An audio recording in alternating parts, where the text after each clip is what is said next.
दूसरी बात जो यहाँ पर मैं ज़िमनन अर्ज करना चाहता हूँ, जैसा कि आप लोग जानते हैं कि फ़लस्तीन के अंदर हमारे मुसलमान भाइयों और बहनों के ऊपर कितना बड़ा जुल्म किया जा रहा है, मुसलसल उनके ऊपर जो है शदीद तशद्दुद किया जा रहा है। तो इसलिए हमारे हाथ में तो कोई ऐसा हथियार नहीं कि हम बराह रास्त उनकी मदद कर सकें, लेकिन हमारे पास जो हथियार है वो है दुआ, क्योंकि मोमिन का जो हथियार होता है वो दुआ होती है। तो हम अल्लाह से दुआ करें कि अल्लाह ताला जो है वहाँ के मुसलमानों की हिफाजत फरमाए, हमारे क़िबले अव्वल मस्जिद अक्सा की हिफाजत फरमाए। हर नमाज के बाद जो है वहाँ के मुसलमानों के लिए दुआ की जाए। जितने भी वहाँ पर अमवात हुई, जितने भी वहाँ पर जो है हमारे मुसलमान भाई शहीद किए गए, उनकी शहादत को अल्लाह ताला कबूल फरमाए, उनको आला दर्जा अता फरमाए और तमाम उम्मत मुस्लिमा के लिए इंशाअल्लाह दुआ की जाए और खुसूसन कश्मीर के मुसलमानों के लिए भी इंशाअल्लाह दुआ की जाए। बहरहाल अल्हम्दुलिल्लाह आज से जो हम मखारिज की सीरीज़ को स्टार्ट कर रहे हैं। जैसा कि आप लोग जानते हैं कि रिसेंटली हमने कम्युनिटी टैब में एक पोस्ट डाला था जिसमें हमने कहा था कि आपको मखारिज सीखने हैं, तो आप में से 98% लोगों ने हाँ में जवाब दिया और साथ ही साथ जो है बहुत सारे लोगों ने कमेंट्स किए हैं और मैसेज भी किए हैं कि हमें जो है मखारिज को सीखना है। तो इंशाअल्लाह इस सीरीज़ में हम तमाम हरूफ को जो है कवर करने वाले हैं, यानी अलिफ से लेकर या तक तमाम हरूफ के मखारिज को सीखने वाले हैं। देखिए, मखारिज को जानना ज़रूरी क्यों है ये पहले आप समझ लीजिए। मखारिज को जानना ज़रूरी इसलिए है ताकि आप हरूफ को सही तरीके से अदा कर सको, कुरान मजीद को सही तरीके से पढ़ सको। कुरान जो है ये अल्लाह की किताब है और अल्लाह के नबी सल्लल्लाहु अलैहि वसल्लम पर नाजिल की गई है, एक मुक़द्दस किताब है। अगर आप दुनियावी कोई किताब पढ़ते हैं जैसे इंग्लिश है, फिजिक्स है, केमिस्ट्री है, बायोलॉजी है वगैरह वगैरह, अगर आप उनकी टर्म्स के अंदर गलतियां करते हैं या उनके प्रोनाउंसिएशंस के अंदर गलतियां करते हैं तो चल जाता है, कोई मसला नहीं। लेकिन कुरान मजीद के अंदर ज़बर ज़ेर पेश के अंदर गलतियां करना उसकी बिल्कुल गुंजाइश नहीं है। बाज़ औक़ात ज़बर ज़ेर पेश के अंदर गलती होने से क्या हो जाता है, कुरान का माना चेंज हो जाता है जो लहने जली के अंदर आता है। इसीलिए मखारिज का सीखना लाजमी है, ज़रूरी है, ताकि आप कुरान मजीद के अंदर कोई गलती ना करो, आप कुरान मजीद को सही तरीके से पढ़ सको, तभी हम जो है मखारिज को सीख लेते हैं। अगर आप में से कोई मखारिज के अंदर गलतियां करता है तो यकीन जानिए आप कुरान मजीद के अंदर लहने जली और लहने खफी करते होंगे। उस चीज़ से आपने लाजमन बचना है, वरना आप गुनाह के मुर्तकिब हो सकते हैं, क्योंकि माना जो है वो बिल्कुल चेंज हो सकता है अगर आपने सही तरीके से मखारिज को अदा नहीं किया। आपने देखा होगा मदारिस के जो तलबा होते हैं उनके मखारिज कितने पुख्ता होते हैं, उनके अंदर पुख्तगी होती है, दुरुस्तगी होती है। वो क्या वजह होती है, उन्होंने दो काम किए होते। एक तो उन्होंने मदरसे के अंदर टाइम दिया होता है, दूसरी बात उन्होंने मशक़ की होती है, उन्होंने मेहनत की होती है, प्रैक्टिस की होती है। अगर आप ये दूसरी चीज़ करोगे इंशाअल्लाह आप घर बैठे बैठे मखारिज को सही तरीके से सीख सकते हो। जब तक ना आप प्रैक्टिस करोगे, जब तक ना आप मेहनत करोगे, तब तक जो है कोई चीज़ वजूद में नहीं आएगी। मैं अगर आपको मिसाल दूं, जैसे मैं जब मदरसे के अंदर पढ़ता था तो मुझे हा निकालना बिल्कुल भी नहीं आता था, तो मैं हा पर बहुत ज़्यादा प्रैक्टिस करता था। 3 हफ्ते मुसलसल मैंने एक हरफ पर प्रैक्टिस की है और इतनी प्रैक्टिस की है, उसके बाद जब मैंने हा निकाला, अच्छे से मेरा ये अदा हो गया, तो मेरा गला जो था वो पूरा बैठ गया था। फिर उसके बाद जो है मैंने दवाई खाना शुरू कर दी ताकि मेरा गला जो है वो ठीक हो जाए। इतना सूज गया था गला पढ़ पढ़ के, क्यों? एक हरफ मेरा अदा सही से नहीं हो रहा था। लेकिन अल्हम्दुलिल्लाह आज वही हरफ ऐसा अदा हो रहा है, अगर मैं किसी बंदे के कान में जाकर वो ऐसी आवाज निकालूं तो बंदा जो है ना वो डर जाएगा, कहेगा पीछे से कोई एनाकोंडा तो नहीं आ गया मुझे काटने के लिए। अगर मैं आपको सुना दूं जैसे, तो इस आवाज को आप देखिए, इसके अंदर इतनी पुख्तगी कैसे है, क्योंकि मैंने इसके ऊपर मुसलसल 3 हफ्ते तक मेहनत की है।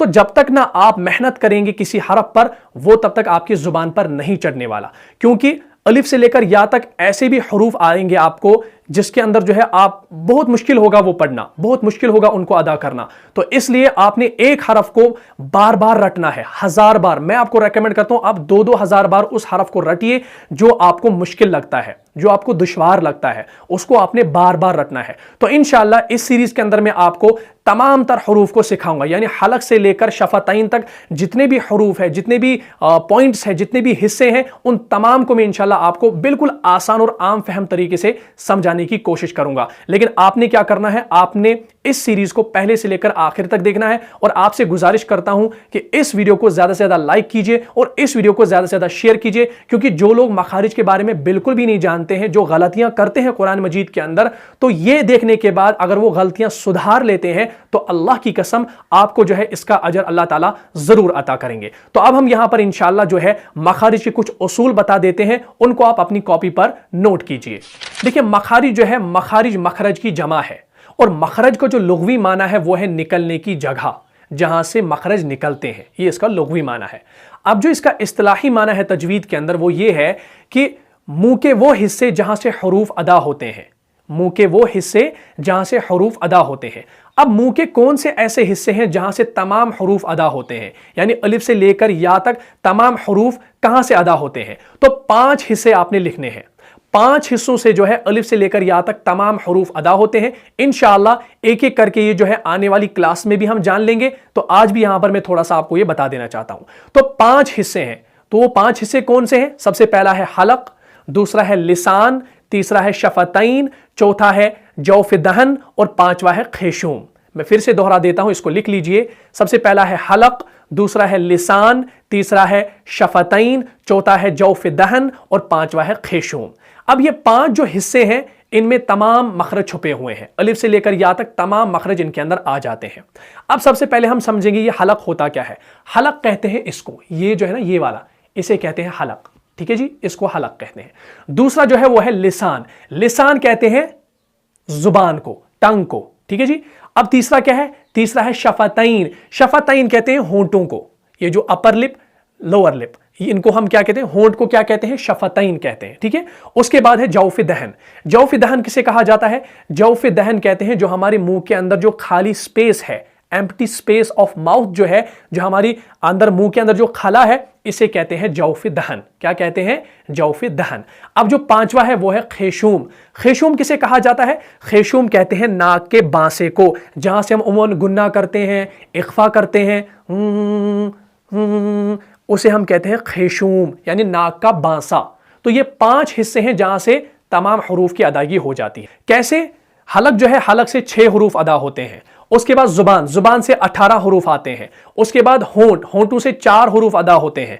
उसके बाद जौफ दहन, जौफ दहन से 3 हरूफ अदा होते हैं। उसके बाद है खैशूम, खैशूम में क्या होता है? गुन्ना होता है। ये सारे 5 हिस्से हैं, इनके अंदर अलिफ से लेकर या तक तमाम हरूफ आ जाते हैं। इंशाअल्लाह आने वाली क्लास में भी हम इनको एक एक करके जानने वाले हैं। अब यहां पर आपने लिखना है मखारिज की बुनियादी इकसाम। मखारिज की जो बुनियादी इकसाम है वो 2 है। सबसे पहला है मखारिज मुहक्कका, दूसरा है मखारिज मुकद्दरा। मखारिज मुहक्कका, दूसरा है मखारिज मुकद्दरा। अब ये सुनने में आपको टफ लग रहा होगा, लेकिन मैं आसानी के लिए आपको ये बता देता हूं। देखिए, मखारिज मुहक्कका किसे कहा जाता है? जो मखरज हलक, जुबान और होंठों में हो, हलक, जुबान, होंठों में हो, उन्हें कहते हैं मखारिज मुहक्कका। क्या कहते हैं? मखारिज मुहक्कका। जो हुरूफ किस में हो? हलक, जुबान और होंठों में। जैसे मैं आपको मिसाल दूं, हलक से कौन से हुरूफ निकलते हैं? हमजा हा, आइन हा, गैन खा, हुरूफ हल्की के 6 हुरूफ। तो ये किस कैटेगरी के अंदर आएंगे? मखारिज मुहक्कका के अंदर। क्लियर हो गया? होंठों से कितने निकलते हैं? 4, बा, मीम, फा, वाव। तो ये किस कैटेगरी के अंदर आएंगे? मखारिज मुहक्कका के अंदर आएंगे। बस ये आपने याद रखना है। उसके बाद है मखारिज मुकद्दरा। मखारिज मुकद्दरा किसे कहा जाता है? जो मखरज जौफ दहन और खैशूम में हो, जौफ दहन और खैशूम में हो। इसके अंदर हलक का ताल्लुक नहीं होता, जुबान का ताल्लुक नहीं होता, होंठों का ताल्लुक नहीं होता। किसके अंदर? मखारिज मुकद्दरा के अंदर। खाली इसके अंदर 2 चीजें होती है, जौफ दहन और खैशूम। इसको याद रखिएगा, ये आने वाली क्लास में आपको पूरा समझ में आ जाएगा। फिलहाल इन टर्म्स को लिखकर रखो ताकि आपको जो है ये समझना बाद में आसान हो जाए। तो इन तमाम को, यानी हलक, लिसान, शफतैन, जौफ दहन और खैशूम, इन तमाम को हम उसूल मखारिज कहते हैं। उसूल मखारिज कहते हैं। क्या कहते हैं? उसूल मखारिज। इसको भी नोट कर लीजिए। तो मुझे उम्मीद है आपको ये क्लास अच्छे से समझ में आई होगी, और जो हमने पॉइंट्स आज आपको लिखवाए हैं इसकी एक अलग से नोटबुक बना लें, उसी पर जो है ये सारे पॉइंट्स लिख लें, क्योंकि आने वाली क्लास में भी हम आपको जो है ऐसे ही अहम पॉइंट्स लिखवाने की कोशिश करेंगे। और इंशाअल्लाह नेक्स्ट वीडियो में हम जो है हल्की मखारिज से शुरुआत करने वाले हैं। हम सीक्वेंस में चलने की कोशिश करेंगे। पहले हल्की मखारिज को कंप्लीट करेंगे, उसके बाद जुबान, उसके बाद शफतैन, उसके बाद खैशूम, उसके बाद जौफ दहन, यानी तमाम हरूफ जो है उनको हम इंशाल्लाह अलग अलग तरीके से सीखने की कोशिश करेंगे। तो मुझे उम्मीद है आपको ये क्लास अच्छे से समझ में आई होगी और आपको इस क्लास से फ़ायदा भी हुआ होगा। अगर आपको इस क्लास से यकीनन फ़ायदा हुआ है तो अपने दीनी भाइयों और बहनों में इसको लाजमन शेयर कर दीजिए, और जो लोग चैनल पर नए हैं उनसे मोदबाना गुजारिश है कि चैनल को लाजमन सब्सक्राइब कर दीजिए। साथ में जो बेल का आइकन है उसको भी प्रेस करें ताकि हमारी जो नई आने वाली क्लासेस है, अपडेट्स हैं, वो सबसे पहले आप देख सके। और एक और गुजारिश यहां पर करना चाहता हूं, हमारी 60K की फैमिली जो है अल्हम्दुलिल्लाह कंप्लीट हो चुकी है, लेकिन अफसोस की बात है कि वीडियोस पे लाइक्स बहुत कम होती है।